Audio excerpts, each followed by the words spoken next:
अब आपके पास लास्ट घंटे बचे हुए हैं, लेकिन आपको ये बात ध्यान रखना है कि बहुत लोग ऐसे भी हैं जो अभी तक नहीं पढ़े, अभी तक मतलब जो बहुत पढ़ भी लिए हैं ना, उनके लिए भी ये वीडियो है। मैं ये दावे के साथ कह सकता हूँ, अगर आप 40 नंबर लाने वाले होंगे ना तो 70 तक आप पहुँच जाएंगे, अगर 70 लाने वाले होंगे ना तो और ज़्यादा हो जाएंगे, अगर आप फेल होने वाले होंगे तो मैं गारंटी लेता हूँ 40 नंबर तक आप जरूर पहुँच जाएंगे, 40 से 50। मैं ज़्यादा फेक नहीं रहा हूँ, ज़्यादा फेक मतलब आप सब बोलेंगे 70 नंबर 100 नंबर, नहीं यार, 40 से 50 नंबर आएगा ही आएगा, क्योंकि इसमें फिक्स रहता है। आप मुझे 2 घंटे दे दो, बस 2 घंटे दोगे ना, दे दोगे, ये वीडियो में डाल रहा हूँ, तुरंत आपको कमेंट करना है। तो आपके पास अभी टाइम है, मतलब 6-7 घंटे का टाइम है, आप 2 घंटे पहले बताते ना, मैं वीडियो डाल दूंगा, वो देख के 2 घंटे पहले वाला 1 घंटे का वीडियो रहेगा, गारंटी पूरा आ जाएगा। वो गारंटी की बात कर रहा हूँ मैं मेरे दोस्त, मैं लेकिन इसमें ही कवर करना चाहूँगा काफ़ी चीज़ें, काफ़ी हद तक। ये वीडियो अगर आप लास्ट तक देखते हैं तो 100% मैं गारंटी और दावे के साथ कह सकता हूँ, आपको पास होने से कोई रोक नहीं सकता। मेरे पास एक पेपर नहीं, 2-2 पेपर लेकर बैठा हूँ और वहाँ से बताऊँगा कि क्वेश्चन क्या बनने वाला है, ठीक है। अब देखो, बिना पढ़े, जी हाँ, जो ये आप देख रहे हो ना, ये 100% क्या है, ये रियल है, ये आप सपना नहीं देख रहे हो। वेरी वेरी मोस्ट इंपॉर्टेंट है, पूरा ऐसे छाप देना, जो मैं बता रहा हूँ पूरा ऐसे लिख देना है, ठीक है। आपको कुछ चीज़ें ध्यान रखना है। पहले तो राइटिंग पे ध्यान रखना है। किस पे? राइटिंग पे। जो भी लिखना अच्छे से लिखना। राइटिंग अगर आपका अच्छा है ना, बहुत अच्छा रहेगा। ट्रिक कैसा लगाना है वो ट्रिक मैं लास्ट में बताऊंगा, ध्यान से बने रहिएगा वीडियो में। ट्रिक पे ध्यान रखना है। कॉपी को सजा के लिखना है। अब कैसे सजाएंगे वो भी दिखा दूंगा, ये सबके लिए है, ठीक है।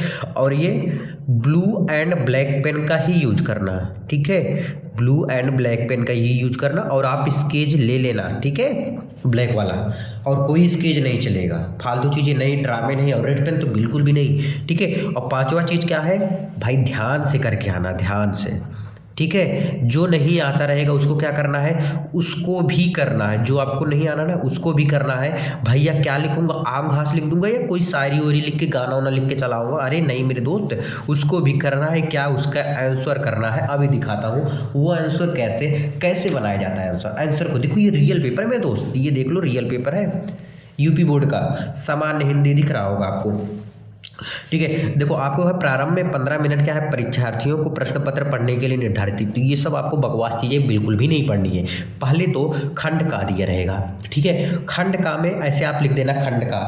अभी मैं आपको दिखा भी रहा हूँ अच्छे से, देखो यहाँ पर खंड का लिखेंगे ऐसे। देखो, पहले क्या करना है, आपको नोटबुक लेना है, साइड में 2 डंडी खींच देना है ऐसे करके। तो कितना अच्छा लग रहा है, ठीक है। आपको ये ब्लैक रहना चाहिए, ध्यान से सुन लो, ये ब्लैक रहना चाहिए। कोई डाउट हो तो कमेंट करो, मैं आंसर दे दूंगा तुरंत उसका जवाब। फिर खंड का में उसके नीचे एक लाइन देखो, छूटा है ना, एक लाइन छूटा कि नहीं छूटा है, छूटा है ना। फिर प्रश्नोत्तर नंबर 1, ठीक है। अब देखो, अगर आपको क्या करना है, विचार और वितर्क के लेखक, फिर जगह छोड़ के जी हैं ऐसे लिख देना है, ठीक है, जी हैं, देख लो आप। अब देखो, इस साइड भी बहुत लोग कर देते हैं, अरे इस साइड मत भाई, छोटा कर दोगे, वो भी एग्जामिनर जो चेक करेंगे ना वो भी समझ जाएंगे ये पागल बना रहा है, मुझे क्या बना रहा है, पागल बना रहा है। अब देखो ध्यान से, कुछ और चीज़ें बताने वाला हूँ। देखो, विचार और वितर्क के लेखक, अब ऐसे लिखना, विचार और वितर्क के लेखक, फिर जगह छोड़ के जी हैं, इसको बाद में फिल करना। जो भी, जैसे मुझे पता है कि आपको ये चीज़ नहीं आता, क्या मुझे पता है ये आपको नहीं आता है, पहले 4 में देखना कि कोई ऐसा चीज़ है जो मैं जानता हूँ, क्या कोई ऐसा चीज़। ये ट्रिक तो मैं लास्ट में बताऊंगा, चलो छोड़ो इसको, अभी नहीं, इसको भी रख देते हैं ऐसे। तो खंड का देखो कितना अच्छा लिखा हो। अगर आपका गलत भी हो रहा है, जैसे यहाँ पर कुछ लिख लिए मनमोहन लिख दिए, क्या लिख दिए, मनमोहन, यहाँ पर आपने लिख दिया क्या, मनमोहन लिख दिया। और हो सकता है यहाँ पर मनमोहन नहीं होना चाहिए था, कुछ और होना चाहिए था। तो आपको ऐसे नहीं करना, नहीं, एक बार जैसे लिखने के बाद, जैसे यहाँ पर क्या लिख दिए, मनमोहन लिख दिए हो, एक बार लिख दिए जैसे मनमोहन, तो इसको सिर्फ, अगर पहली बात तो गलत नहीं काटना, क्योंकि गलत जब काट दोगे ना, एग्जामिनर जो होते हैं उनका दिमाग कहाँ, डायरेक्ट इस पे जाता है। तो आपको सिर्फ एक बार कर देना है बस, इससे ज़्यादा नहीं। अगर आपका बहुत मन है तो एक बार और, नहीं तो भाई साहब मत करना, क्योंकि एग्जामिनर वहीं तक जाएगा। एग्जामिनर इतना अच्छे से ध्यान नहीं देता, वो फटाफट कॉपी चेक करता है, उनको पैसे मिलते हैं मेरे दोस्त। जहाँ पैसे का काम होता है वहाँ ध्यान से नहीं होता, ठीक है, वो पैसे का ही रहता है सब कुछ। तो कटपिट बिल्कुल नहीं करना है, अगर गलत हो रहा है फिर भी नहीं करना है, ठीक है। देखो, विचार और वितर्क के लेखक ऐसे लिख देना। फिर अयोध्या सिंह उपाध्याय हरिऔध का रचना, जो कितना मस्त लिखा गया है, देख लो, ख का ख ग घ अंगा, देखो कैसे लिखा गया है। याद रहे, अगर आपका सही है तो आप ब्लैक पेन से ही लिखें, ठीक है। ये एकदम लास्ट में आपको करना है। अच्छा भैया, पहले क्या करना है, तो पहला पेज छोड़ के दूसरे पेज से आपको खंड, देखो का में ही आप आ जाइए। देखो 10 नंबर तो यहाँ से, 10 नंबर में आपको कम से कम 6 नंबर तो लाना ही पड़ेगा। देखो आगे दिए गए गद्यांश पर आधारित निम्नलिखित प्रश्नों के उत्तर देने हैं। किसके प्रश्न के उत्तर देने हैं? भैया प्रश्न के उत्तर हम कैसे दे पाएंगे, मुझे तो कुछ नहीं आता है, मुझे तो कुछ नहीं आता। भाई साहब रुक जाओ, सब्र कर लो, थोड़ी देर और इंतजार कर लो। देखो क्या है, उपयुक्त गद्यांश का संदर्भ लिखिए। बोलोगे भैया ये तो मुझे पता ही नहीं, ये लेखक क्या है, ये पाठ कहाँ से लिया गया है। कोई बात नहीं, इसको इसके नीचे आ जाओ। रेखांकित अंश की व्याख्या कीजिए। रेखांकित अंश मतलब जिसके नीचे रेखा खींची गई है ना, उसकी व्याख्या करना है। अब भैया करेंगे कैसे, ध्यान से सुन लो। देखो, विज्ञान की प्रगति के कारण नई चीज़ों का निरंतर आविष्कार होता रहता है। अब इसमें सेम मत लिख देना, सुनो ध्यान से। क्या लिखोगे, विज्ञान की गतिशीलता के कारण हमारे इस देश में नए नए आविष्कार होते जा रहे हैं। इस टाइप लिखना, मतलब इसी में से। अब बोलोगे भैया सेम टू सेम जैसे बोले, अरे नहीं यार, अपने मन से इसी से रिलेट करें, इसी से रिलेट करें और सेम भाषा मत लिख देना। ये 2 नंबर गारंटी, एक भी नंबर नहीं कटेगा आपका, गारंटी मैं ले रहा हूँ, ठीक है। एक भी नंबर नहीं कटने वाला। अभी दिखाऊँ कैसे करना है। फिर है, कौन सा देश किसी आविष्कृत चीज के नामकरण को नया शब्द देता है। क्या है, कौन सा देश किसी आविष्कृत, अब इसमें देखो आविष्कृत, इसमें देखो आविष्कृत, ये मिला, चीज के नामकरण को नया शब्द देता है। अब नया शब्द देता है, अब इसी में यही चीज सेम टू सेम हम क्या करेंगे, खोजेंगे। क्या करेंगे, खोजेंगे, यहीं पे मिल जाएगा। फिर इसी प्रकार से यदि हर देश आविष्कृत चीज़ों का अपना अपना अलग नाम देता रहे तो क्या होगा। अब बोलोगे भैया बता दो ना, तो चलो देख लो। देखो क्या है, यदि कि हर देश, तब अब देखो यदि हर देश आविष्कृत चीज़ों का अपना अपना अलग नाम देता है। अब इसको पढ़ेंगे। देखो, विज्ञान की प्रगति के कारण नई चीज़ों का निरंतर आविष्कार होता रहता है। जब कभी नया आविष्कार होता है उससे एक नई संज्ञा दी जाती है। जिस देश में उसकी सृष्टि की रचना की जाती है वह देश क्या है, वह देश उस आविष्कार के नामकरण के लिए नया शब्द देता है। ध्यान से देखो, आपका आविष्कृत चीज़ों का अपना अपना अलग नाम देता रहे तो क्या होगा, देता रहे, देखो नया शब्द बनाता है। वही शब्द प्रायः अन्य देशों में बिना परिवर्तन के वैसे ही प्रयुक्त होता है। यदि हर देश उस चीज़ों के लिए अपना अलग अलग नाम देता है तो उस चीज़ को समझने में ही दिक्कत होगी। देखो मिल गया आंसर। यदि हर देश आविष्कृत चीज़ों का अपना अपना अलग नाम देता है तो क्या होगा। देखो यदि हर देश, मिल गया, हर देश आविष्कृत अब बोलोगे नहीं मिला, अरे मिला, कुछ तो मिला। यदि हर देश क्या है, हर देश उस चीज़ के लिए अपना अपना अलग अलग नाम देता है तो उसी चीज़ को के समझने में कोई दिक्कत नहीं होती है ना, तो उस चीज़ को समझने में ही दिक्कत होगी। जैसे रेडियो, टेलीविज़न, स्पुतनिक, जैसे हमारा फ़ोन है ना, तो कहीं कुछ किया जाता, चाइना में चूचा बोला जाता होगा, पाकिस्तान में तो वो तो भाई पाले ही बर्बाद है, उनको छोड़ ही दो, उनको छोड़ ही दो। तो यहाँ से आपका 2 नंबर 2 नंबर 2 नंबर, इनको छोड़ रहा हूँ अभी पहले का वो छोड़ रहा हूँ। देखो नई चीज़ों के आविष्कार होने का क्या कारण है। अब देखो नई चीज़ों के आविष्कार, अब ये आपके पास इतना दिमाग तो होगा ही, नई चीज़ जो आविष्कार हो रहे हैं उसका क्या कारण है। भाई हमारा विज्ञान आगे बढ़ रहा है इसीलिए तो हो रहा है ना। अच्छा भैया मुझे नहीं समझ आ रहा है, तो भाई एक बार इसको और पढ़ लेना, वहाँ से आपका आंसर निकल जाएगा ना। अगर आपको नहीं आता है ना तो यहाँ से बीच का उठा के यहीं पे ला के एंड कर देना, आपका हो जाएगा काम सेट, 100% सेट, ठीक है। तो ये चीज़ आपको करना है, यहाँ से आपको 2 नंबर गारंटी से मिलेगा, ठीक है, कोई नहीं रोक सकता। अब बोलोगे भैया ये तो एक खत्म, अब इसमें खा वाला था तो इसको भी करना नहीं का, मतलब तीसरे का चाहे वो वाला करते चाहे ये वाला करते हैं, सेम है, जो आपको अच्छा लगे। देखो इस टाइप का जो रहता है ना, थोड़ा इससे दूर रहा करो, है ना, ये बजाने वाला है, वहाँ से आपको पूरा नंबर मिल जाएगा। आ जाइए 4 नंबर पे, दिए गए पद्यांश पर आधारित निम्नलिखित प्रश्नों के उत्तर दीजिए। शक्ति के विद्युत जो व्यस्त विकल्प बिखरे हैं, जो निरूपाय समन्वय उसका करे समझ। अब ये सब टाइम वेस्ट नहीं करूँगा आपका, फिर इसको छोड़ दो। रेखांकित अंश की व्याख्या। अच्छा, इनको थोड़ा सा आप जो छोटा में रहे ना उसको कम किया करो। पद्यांश में जैसे ये छोटा है, ये जो काफ़ी बड़ा है, इसको पे आ जाओ। क्यों इसे बोला हूँ, ध्यान से सुन लो। इसलिए बोला हूँ क्योंकि ज़्यादा स्पेस लेगा, ज़्यादा जगह में हम सब लिख पाएंगे। हमारे पास कॉपी भरना है थोड़ा सा, ऐसा नहीं है कि सिर्फ कॉपी गलत गलत भर दो, ऐसा हो जाएगा, नहीं, अच्छे से भरना है, ठीक है। तो इसमें से जीवन में रियु में कौन सा अलंकार है, तो यह अलंकार अभी छोड़ो। कवि किसकी कामना कर रहा है, मैं कब कहता हूँ जग मेरी दुर्धर गति के अनुकूल बने। अब देखो रेखांकित मैं कब कहता हूँ, अब इसी से रिलेटेड आगे पीछे करके लिखना है, सेम मत लिख देना। आपको मैं गारंटी ले रहा हूँ, अगर 10 नंबर है तो 7 नंबर 6 नंबर पक्का मिल जाएगा, 100% मिल जाएगा, ठीक है। टाइम कम है, नहीं तो बहुत कुछ बता देता, ठीक है। अब देखो जीवन परिचय आप याद कर लो फटाक से। क्या है, जीवन परिचय आप याद कर लो। किसका याद करोगे, इनमें सुमित्रा नंदन पंत को याद कर लो और मैथिली शरण गुप्त को, 2 याद कर लो। ये वीडियो में भी बता देता हूँ कौन से याद करना, पहले 2 याद कर लो। 2 में से एक तो कंफर्म आपको मिल जाएगा, 100% मिल जाएगा। और यहाँ से 5 नंबर आपका हो जाएगा। यहाँ से अगर अभी याद करना चाहते हो तो प्रोजी सुंदर रेड्डी को याद करो, अभी मैं बता रहा हूँ, फिर तुरंत कमेंट करो, मैं बता दूंगा, फिर आ जाएगा। ये तो कन्फर्म है, आता है। बहादुर कहानी की कथा वस्तु की विवेचना कीजिए, अधिकतम सीमा 80 वर्ड। भाई 5 नंबर फ्री में। क्या लिखोगे इसमें, सुन लो वही लिख देना, क्या सुन लो वही लिख देना। मैं भी बोल रहा हूँ, देखो बहादुर, ध्यान सुनो, बहादुर एक मैं कहानी के संदर्भ में बता रहा हूँ, उस कहानी के संदर्भ में आप जाके लिख देना, ठीक है। बहादुर एक लड़का है नेपाल का, छोटी उम्र में वह घर छोड़ के क्या जाता है, भाग जाता है। क्यों भागता है, क्योंकि बहादुर की जो मम्मी है उनको डांटती है, ठीक है। बहादुर की मम्मी क्या करती है, उसको डांटती है। 13-14 साल का था लड़का, या 17 साल का। तो ये क्या होता है, घर से भाग जाता है। तो किसी के यहाँ, किसी मालिक के यहाँ जाके क्या करने लगता है, काम करने लगता है। क्या करने लगता है, काम करने लग जाता है। तो बहादुर के जो मालिक थे वो शुरुआत में बहुत ही अच्छे से इसकी देखभाल करते थे। क्या करते थे, देखभाल करते थे। फिर धीरे धीरे जब काम करता गया तो घर मकान मालिक यानी कि बहादुर के जो मालिक थे, बहादुर को परेशान करने लग गए। क्या, परेशान। अब देखो किसी के यहाँ तुम काम करोगे या ज़्यादा दिन उसके साथ रहोगे तो धमकी देने लगता है, या कुछ गालियाँ देने लगता है, या कुछ ना कुछ गलत ट्रीट करने लग जाता है, ठीक है।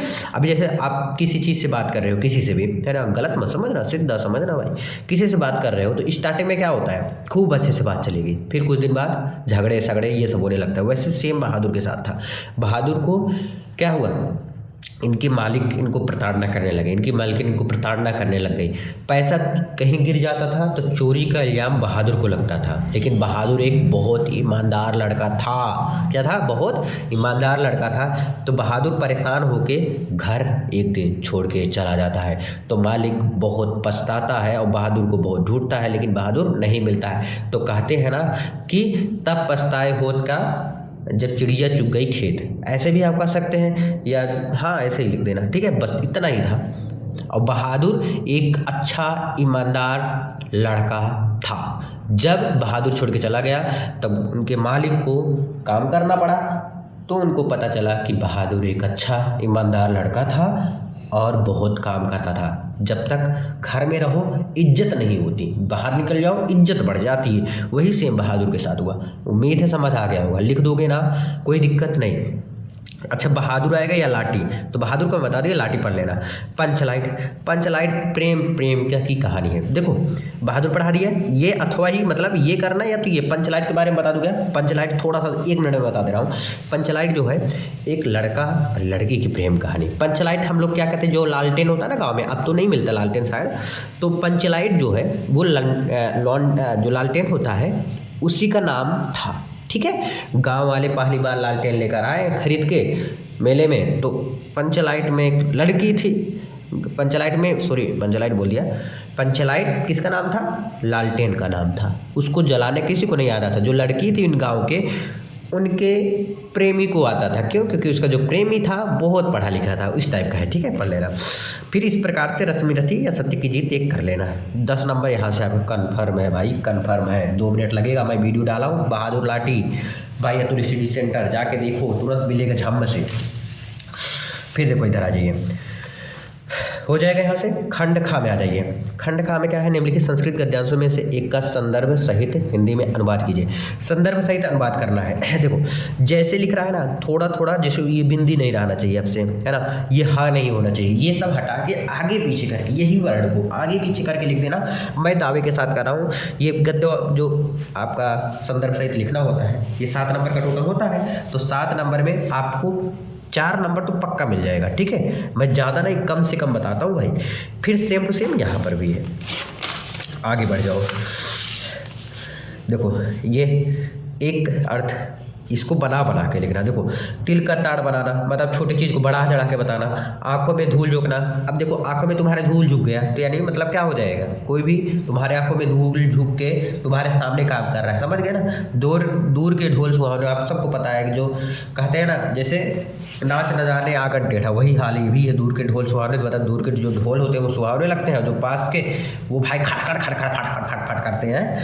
ये तिल का ताड़ बनाना, छोटी चीज़ को बढ़ा चढ़ा के बताना। ठीक है, महेश्वर महाधन ईश्वर महेश्वर उपरयुक्त, क्या उपरि प्लस उत्तम पावका, पा आ की मात्रा है तो औ हो जाएगा, पौ प्लस अकह पावका। दिए गए निम्नलिखित शब्दों में विभक्ति एवं वचन तो आप कोई भी कर देना। ठीक है, फिर सेव है। देखो सुत सूत पुत्र और सारथी, जलद जलद, जलद मतलब बादल, जलद मतलब समुद्र। एक शब्द के 2 अर्थ है, किसी का भी एक शब्द का जो आपको लगता है वही 2 अर्थ लिख देना। ठीक है, 2 अर्थ मतलब क्या होता है, किसी भी चीज़ को 2 नाम से बुलाना। जैसे पानी है, पानी को हम लोग क्या कहते हैं, जल कहते हैं, नीर कहते हैं, है ना, इस टाइप के। ठीक है, किए गए उपकार को ना मानने वाला कृतज्ञ, क्या होता है, कृतज्ञ। किए गए उपकार को जो नहीं मानता वो क्या होता है, कृतज्ञ होता है। अभी जाना मत, अब बोलोगे भैया लास्ट आ गया मैं तो अब जा रहा हूँ, अरे भाई अभी तो मेन ट्रिक तो बचा है। मेन देखो, बहुत कम बोलने वाला मितभाषी, जो बहुत ज़्यादा बोलता है उसे अब क्या कहते हैं, वाचाल, पाक पाक पाक पाक इंजन की तरह चलाए रखता है उसे वाचाल कहते हैं। ठीक है, निम्नलिखित में से किन्हीं 2 वाक्यों को शुद्ध करके, शुद्ध तो करने आता होगा ना यार लिखना। ठीक है, शुद्ध तो कर ही लोगे। ठीक है, करुण रस शांत रस, बता रखा हूँ करुण रस का, ए मेरे दोस्त लौट के आ जा तेरे बिन जिंदगी अधूरी, करुण रस का लिख देना। ऐसे अनुप्रास रूपक का, ठीक है, अनुप्रास में क्या होता है, तरणी तनुजा तट तबाल तरुवर बहुछाय। ठीक है, चौपाई श्री गुरुचरण सरोज राज निज मन मुकुर सुधारि वरनउ रघुबर बिमल जसु जोदायक फल चार। पत्र तो आता होगा लिखने, नहीं आता तो अभी वीडियो आने वाला है, टेंशन मत लो। फिर एक निबंध, निबंध में क्या रहना चाहिए ध्यान से समझ लो, क्योंकि ये बहुत लोग गलती करते हैं भाई। क्या करते हैं, देखो पहला हेडिंग जो होता है वो प्रस्तावना होना चाहिए, और जो एकदम लास्ट हेडिंग रहेगा, एकदम लास्ट, जैसे सातवां हेडिंग क्या हो जाएगा, उपसंहार। ये तो हर एक में रहना चाहिए। ठीक है, इसके बीच में कितने हेडिंग रहना चाहिए भैया, 9 नंबर का है, नहीं बात है। 9 नंबर में कम से कम 7 हेडिंग तो कर देना। हेडिंग ज़्यादा इंपॉर्टेंट होता है, हेडिंग को देखते हैं जो एग्जामिनर होते हैं ना, वो हेडिंग को देखते हैं, उनके पास इतना टाइम नहीं, जो ब्लैक पेन से लिखा रहेगा ना वही देखते हैं। अब आ जाइए इस पर। ठीक है, अब आ जाइए आप इस पर। देखो ये देखो कॉपी कैसे लिखा, ये तो आपको बताया था कटपिट करके, नहीं तो मैं कटपिट कहीं नहीं हुआ था। फिर देखो दूसरे पेज में जैसे मैं आया, यहाँ पर देखो कैसे लाइन ड्रॉ किया हूँ, देख लो। ठीक है, देखो कैसे बनाया हूँ। प्रश्नोत्तर नंबर 2, ज़्यादा थोड़ा पेज लो, क्या तुम्हारा पैसा तो लग नहीं रहा वहाँ पे भाई, दूर दूर लिखो, अच्छा लिखो, है ना, तुम पैसा तो वहाँ पर दे नहीं रहे हो। प्रश्नोत्तर नंबर 3 देखो कैसे कैसे लिखा हूँ, क्या लिखा, देखो फिर बीच वाला लाइन छोड़ दिया। फिर देखो कहीं कटपिट है, मुझे पता है अगर मैं गलत भी कर देता तब भी कटपिट नहीं करता। क्यों, क्योंकि नंबर कटेगा ना यार भाई, नंबर तो मैं फ्री में दे दूंगा नहीं किसी को, तो नंबर कटेगा ना। देखो डॉक्टर APJ अब्दुल कलाम जी हैं, किसी भी व्यक्ति की भौतिक पदार्थों की इच्छा रखना किसी भी प्रकार का, देखो करने के बाद एक तुरंत लाइन छोड़ा। अब देखो प्रश्नोत्तर नंबर 3 का जो का था ना, देखो 3 था, देखो ध्यान से, प्रश्नोत्तर नंबर 3 इसी पेज में कंप्लीट कर दिया। अब सोचोगे कि इसी में प्रश्नोत्तर नंबर 3 के खा या 4 नंबर लिख दो, तो गलत है। एक प्रश्नोत्तर नंबर एक ही नोटबुक में, एक ही पेज में रहना चाहिए। प्रार्थना पत्र पूरा 1 पेज का होना चाहिए। निबंध आपका कम से कम 3 से 4 पेज का होना चाहिए। 3 से 4 पेज का निबंध आपको लास्ट में करना होगा। ठीक है, जो आपको आ रहा है पहले उसको करना होगा। ठीक है, देखो कैसे लिखा हूँ। प्रश्नोत्तर नंबर 4 देखो, एक में एक कंप्लीट किया, अब उसमें भी नहीं जा रहा, देखो इस पेज में नहीं किया, इस पेज में नहीं भाई, इसी में कंप्लीट कर दे रहा हूँ मैं इसी में कंप्लीट कर रहा हूँ। ज़्यादा से ज़्यादा आपको भी ये प्रयास करना है कि एक में ही कंप्लीट हो। ठीक है, और एक साइड में आपको ये बना के चलना है, कट पिट कहीं मत करना, पूरा पूरा नंबर मिलेगा, एक भी नंबर नहीं कट होगा। अगर कट पिट कर दिए तो नंबर आपका कन्फर्म है कटेगा ही कटेगा, ठीक है। आ जाइए आगे एकदम। अब इसमें ये आपको एकदम लास्ट में करना है। अगर आपको नहीं आता तो शायद आपके बगल वाले को आता हो तो उससे पूछ लेना, नहीं बताएगा देखते रहना, देख लेना, अगर मिल गया तो ठीक है, नहीं मिला करके आना। माइनस मार्किंग नहीं है, मिलेगा पूरा नंबर, टेंशन मत लो, विश्वास के साथ में ठप्पा मार के आ जाना, छोड़ना तो एक भी क्वेश्चन नहीं। मैं गारंटी ले रहा हूँ अगर एक भी क्वेश्चन आप नहीं छोड़ते हैं तो 90% लाने से आपको कोई नहीं रोक सकता। एक भी क्वेश्चन नहीं छोड़ना है, हर एक सब्जेक्ट की बात बता रहा हूँ, चाहे फिजिक्स हो, केमिस्ट्री हो, हिंदी हो, इंग्लिश हो, मैथ्स, कुछ भी छोड़ के तो बिल्कुल भी नहीं। अगर आगे आप छोड़ दिए तो बहुत पछताओगे, ठीक है ना। आई होप आप लोग समझोगे। चलो आज के लिए बस इतना ही, मिलते हैं वीडियो में। कोई दिक्कत होता तुरंत कमेंट कीजिए। Thank you.